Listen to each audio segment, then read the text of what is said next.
आज Doubtnut app download करें। Doubtnut पर अपने सभी गणित, रसायन विज्ञान, भौतिक विज्ञान और जीव विज्ञान के डाउट्स का करो सफाया।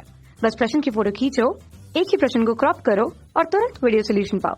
अभी डाउनलोड करें। क्वेश्चन हमारे पास है प्रकृथन के और कारण के रूप में। तो प्रकृथन कहता है कि अप्रगामी तरंगों में एक व्यक्ति प्रस्पंदों की तुलना में निष्पंदों पर अधिक तीव्र ध्वनि सुन सकता है, जबकि कारण के रूप में बोल रखा है कि अप्रगामी तरंगों में ध्वनि के सभी कण समान कला में कंपन करते हैं। ठीक है, तो हमें ये देखना होगा कि प्रकृथन कारण में क्या संबंध है। क्या प्रकृथन कारण दोनों सही होते हैं, गलत होते हैं? अगर प्रकृथन सही होता है तो कारण क्या उसकी सही व्याख्या कर पाता है या नहीं, ये भी हमें देखना है। ये सारे टर्म्स हमारे पास दिए हैं options A B C D पर, तो हमें सही ऑप्शन यहाँ पर चुनने हैं। अब चूंकि यहाँ पर अप्रगामी तरंगों की बात की गई है, अप्रगामी तरंगे जो होती हैं वो प्रगामी तरंगों के विपरीत दिशा में अध्यारोपण होने से प्राप्त होती हैं परिणामी तरंगों के रूप में। ठीक है, तो अप्रगामी तरंगे जो हैं वो कैसे बन रही हैं? कम से कम दो प्रगामी तरंगों से विपरीत दिशा में अध्यारोपित होने पर, तो दो प्रगामी तरंगे, ये हमने बता दिया। अब देखिए, ये जहाँ पर कंपित होती हैं तो एक बद्ध माध्यम होता है। एक बद्ध माध्यम मतलब एक नियत माध्यम होता है। तो अप्रगामी तरंगे होती ये हैं कि ये कहीं भी नहीं जाती है, मतलब स्थानांतरित नहीं होती है, ऊर्जा का स्थानांतरण नहीं करती हैं। ये अपने ही एक नियत स्थिति पर या अपने ही एक नियत स्थान पर कंपित करती हैं।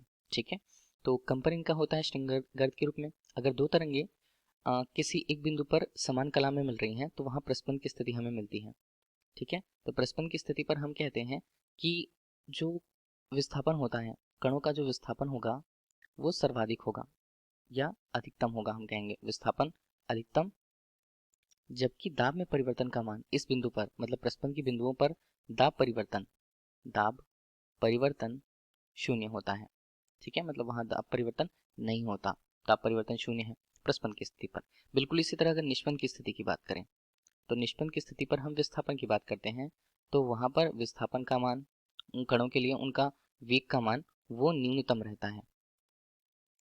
ठीक है, कणों के कंपन करने के लिए जो वेग होता है वो भी न्यूनतम होता है। लेकिन दाब परिवर्तन की बात करें, दाब परिवर्तन क्या होता है? दाब परिवर्तन यहाँ पर शून्य न होकर के अधिकतम होता है। ठीक है, अब हम जो ध्वनि है वो कैसे सुन पाते हैं? जब दाब में परिवर्तन होता है तभी हम ध्वनि को सुन पाते हैं।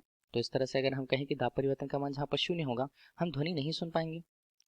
ठीक, तो ध्वनि हम नहीं सुन पाते हैं प्रस्पंद की स्थिति पर, जबकि निष्पंद की स्थिति पर हम ध्वनि के या अधिकतम मान को या ध्वनि को आसानी से सुन पाते हैं दाब परिवर्तन के कारण। अब दूसरा बोला है कारण के तौर पर उसके कि अप्रगामी तरंगों में ध्वनि के सभी कण समान कला में कंपित। इसके आधार पर हम ये जान रहे हैं कि प्रत्येक खंड जो हमें मिल रहा है अप्रगामी तरंगों में, प्रत्येक खंड जो मिलता है जिसे हम लूप कहते हैं। ठीक है, तो प्रत्येक खंड में जो कण हैं वो विपरीत कला में कंपन करते हैं। कण विपरीत कला में मिलते हैं या विपरीत कला में कंपन करते हैं। तो इस तरह से पहला प्रकृथन तो हमारे पास सही होता है, लेकिन अगर हम कारण की बात करें तो कारण यहाँ पर गलत है। प्रकृथन से ही कारण गलत हमें कहाँ मिल रहा है? हमें मिल रहा है वो विकल्प सी पर। तो विकल्प सी क्वेश्चन का सही आंसर। Thank you. कक्षा 6 से 12वीं से लेकर नीट, IIT, JEE वो एडवांस के लेवल तक 1 करोड़ से ज्यादा छात्रों का भरोसा। आज ही डाउनलोड करें डाउटनेट ऐप या व्हाट्सएप करें अपने सारे डाउट्स 8400 400 400 पर।